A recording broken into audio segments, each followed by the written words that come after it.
Hey crypto friends, for those of you who are new to my channel, my name's Garrett and welcome to Altcoin Radar. In today's video, we are going to explore what I personally feel are the top 5 best indicators for swing trading and how they can help you make informed decisions while trading the crypto market. Now, for those of you who are new to the channel, if you are interested in trading and would like to try out the same exchange that I use on a daily basis, feel free to go ahead and check out the MEXC exchange with the link in the video description down below. I personally love this exchange for two big main reasons. The first reason is because, as you guys all know, I'm a huge altcoin nerd, and MEXC has over 1,600 different altcoins for me to trade at any given time.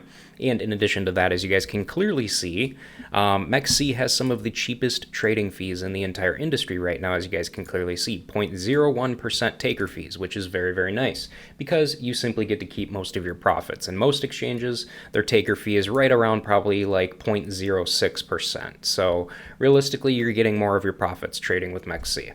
Anyway, all right, guys. So here's the thing, all right? Swing trading is definitely a very popular trading strategy that basically aims to capitalize on shorter term price movements within the broader trend of an asset. To succeed in swing trading, traders often rely on technical indicators to identify potential entry and exit points, all right? But they should not be used solely and by themselves to make your buy-sell decisions, okay?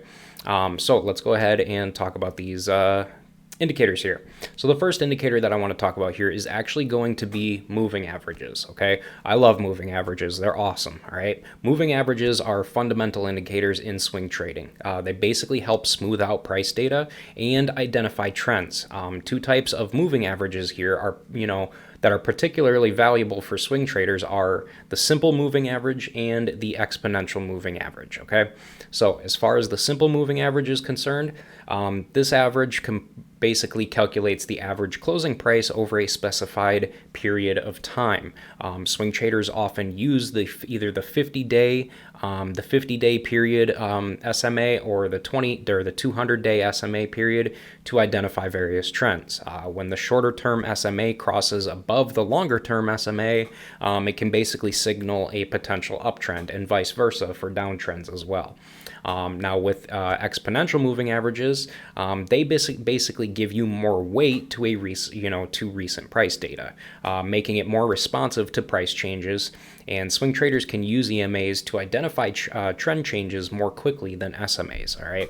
So I've got the SMA opened here right now, as you guys can clearly see. Realistically, what we are talking about here is we are talking about, for instance, right here, you can clearly tell, for instance, I like to use the SMA specifically for being able to tell if an asset is currently overbought or oversold, and you can clearly see right here, when the SMA is typically above the price of the asset, which is above the candles, it typically means that, it is currently, it's currently definitely oversold, all right?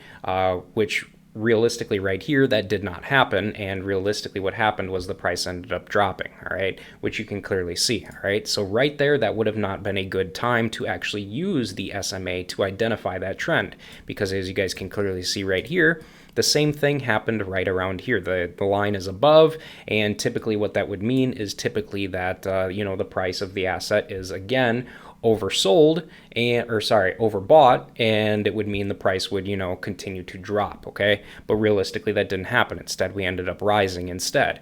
But anyway, we will go ahead and take a look at the EMA, which is honestly what I personally like to use much more often. And typically with the EMAs, they're very, very nice. The top line here is a 50-day EMA. The bottom one is a 200-day EMA. And like I was explaining earlier, when people use a combination of the 50-day and the 200-day moving averages, when they cross, that is a good thing. When they cross to the upside anyway, that's a good thing. And right here, realistically, on the Bitcoin chart, we have technically what's called a death cross happening right here, okay? That's typically where the two lines end up crossing above the price action, and it typically means the price is going to start heading backwards and heading down. But right now, at the time of me filming this video, they crossed and we started getting bullish, all right? Which, technically, it's kind of backwards, based on you know, what usually happens with moving averages, because as you guys can clearly see here, when I move it to the 1 hour chart, you know, you can clearly see clear as day right here. You know, we've got the 200-day, or sorry, we'll go back to where it crossed. As you guys can see right here, where it ended up crossing, where they ended up crossing here, they were below the price trend, and, you know, we started to, you know, slowly rise upwards, which is what ended up happening, which is honestly, that is typical moving average behavior, which is very nice and very, you know, very easy to use, okay? So realistically, you know, like I was saying before, you should not be using indicators solely to make your buy and sell decisions, because for instance, every time that they do something that usually looks like it might be a good time to buy or sell, it might not actually be a good time to buy or sell, because they are not 100% guaranteed every time, okay? If I had to guess and I were to put a number to it, I'd say, you know, realistically, they're accurate as far as being able to base them off of buy and sell decisions. They're accurate based on that, probably maybe 75% of the time, all right?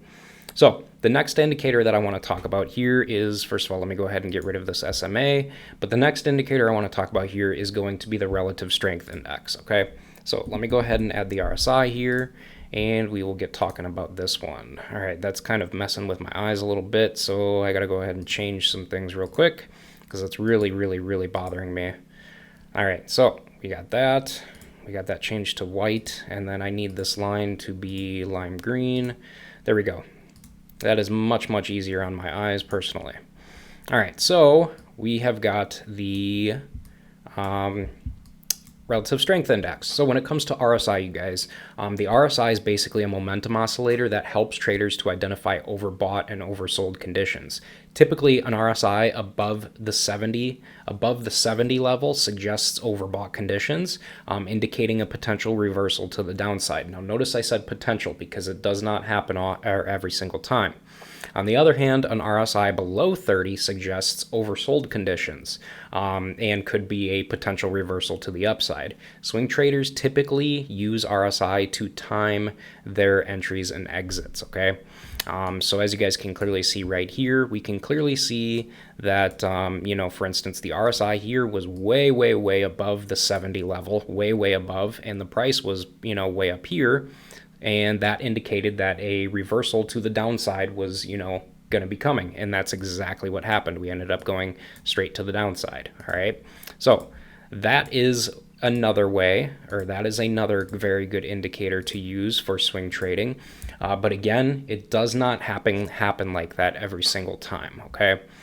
Sometimes, for instance, this will come down on the RSI, but the price won't move down very much. As you guys can clearly see, it didn't move down very much, and it will continue to go above the 70 line like this, in a pattern like this, and it will just continue to go above the 70 line for, I mean, geez, sometimes weeks on end. So realistically, you have to be careful when making buy and sell decisions based on stuff like that, okay? Now, the next indicator that I've got here that I want to talk about is going to be the moving average convergence divergence, or the MACD, okay? So let me go ahead and get MACD here, and we'll get that loaded, and here we go. So the MACD is a trend following indicator, all right? It basically combines two moving averages. And the MACD line, the MACD line, which is the difference between a short-term and long-term EMA, and the signal line, which is, you know, the other line here. Then we've got the signal line, which is a smoothed EMA of the MACD line, which honestly, swing traders can typically use the MACD to identify changes in momentum and potential trend reversals as well, all right? When the MACD line crosses above the signal line, it can, you know, it can signal a bullish trend, and vice versa for, you know, bearish trends. So for instance, you can see that happening right here, okay? Same thing, this same trend right here on this chart. You can clearly see on the MACD, the lines ended up crossing, and the lines ended up crossing right there on this giant candle right here. So they probably crossed right around the top of this candle right up here. And that is when, you know, price started to take a dip, and you can clearly see that on the MACD as well. So basically, you can use that to help identify various trends also. So again, moving average convergence divergence, Very, very awesome tool to use. All right. Now, the next thing I want to talk about here is going to be, let me go ahead and get rid of this now. The next thing I want to go ahead and talk about here is, let me go to the, hold on, I gotta set this up here for you guys real quick. Sorry, let me go to the daily chart. All right, so here we are. Next thing I want to talk about here is Fibonacci levels, okay? Fibonacci retracement levels. Fibonacci retracement levels are based on the Fibonacci sequence and are used to identify potential support and resistance levels. Swing traders often draw Fibonacci retracement lines from a swing low to a swing high in an uptrend, or from swing high to swing low in a downtrend. And these retracement levels can serve as areas to watch for, potential reversals or bounces. Fibonacci levels are very, very easy to use. I will go ahead and show you that real quick. So let me go ahead and open this up. So as you guys can clearly see here, we are in currently a small uptrend right now technically, and this would be the swing low for this uptrend. So we will go ahead and mark this with my Fibonacci. I just clicked once, and we will go up to the swing high. So this would be the current swing high right up around here. Oops, I got it a little too low. Well, let me see if this is accurate here. Yeah, I didn't get this one quite right. Sorry, I'm a perfectionist, so I gotta make sure it's perfect. All right, so that's about right there. So there we go. We've got our swing low up to our swing high, all right? And you can clearly see every single line, every single level within here is technically, a lot of people use these various levels for support and resistance, all right? So realistically, we are trading within this level right here between 25,591 and 27,979, okay? That's a pretty significant trend, right? Or that's a pretty significant range right there, okay? Basically right now we are trying to we want to break the 27,979 level, okay? At the time of me filming this video anyway. So realistically, when this candle closes, if another green candle opens and it starts heading upwards, how it starts heading north towards the next, towards this 27,979 level, we can fully speculate if that candle ends up closing above this, this level of resistance right here, then we can fully conclude that it is a good possibility that we will be trading within the next range right above it, and we will be heading from, then 27,979 technically turns into support, and our new resistance becomes right up here, the top level, which is 31,840, and we will be trading within this level, okay? So realistically, that's how Fibonacci levels work. A lot of people use Fibonacci retracement levels. It's a very, very, very awesome trend to use because a lot of other people are using it. So it's very, you can make your trading decisions based on, support and resistance levels like this. So it's very nice and awesome to use, you guys. All right, so the last thing I want to talk about, the last indicator that we're going to talk about here is going to be Bollinger Bands, okay? So let me go ahead and get my Bollinger Bands here, BB, and we got our Bollinger Bands. All right, so let's go ahead and talk Bollinger Bands. Let me get to the one-day chart. It's a little easier to do on the daily chart. Let me go ahead and hide my EMA here. All right, so with Bollinger Bands, guys, with Bollinger Bands, they consist of a middle band, which is this orange band right here, which is usually a 20-period simple moving average, and two outer bands that represent, with two outer bands, which is this blue line here and the blue line down here. That pretty much represents standard deviations from the middle band, and swing traders typically use Bollinger Bands to identify volatility and potential trend changes. When the price touches the upper band, it may indicate that it's, that conditions are currently overbought and a reversal might be happening. While touching the lower band, it may suggest oversold conditions and a potential reversal to the upside may happen, all right? So, for instance, right now, the way you would read this is we're looking at Bitcoin on the daily chart, and as you guys can clearly see, price is currently touching the very top band, okay, which could indicate that, conditions are currently way, way, way overbought, and we could be looking at a potential reversal to the downside, okay? That is pretty much how you read these Bollinger Bands. It's very simple, very, very, very simple, but again, do not treat them as guarantees, okay? But overall here, you guys, swing trading can honestly be a very, very, very rewarding strategy for traders looking to profit from short-term to medium-term price swings. And while these 5 indicators can be very powerful tools for swing traders, it is extremely, extremely important to remember that no single indicator is foolproof or guaranteed, like I was mentioning with the EMAs earlier in the video, okay? It's often more effective to combine these indicators with other technical and fundamental analysis methods to make your well-rounded trading decisions overall, all right?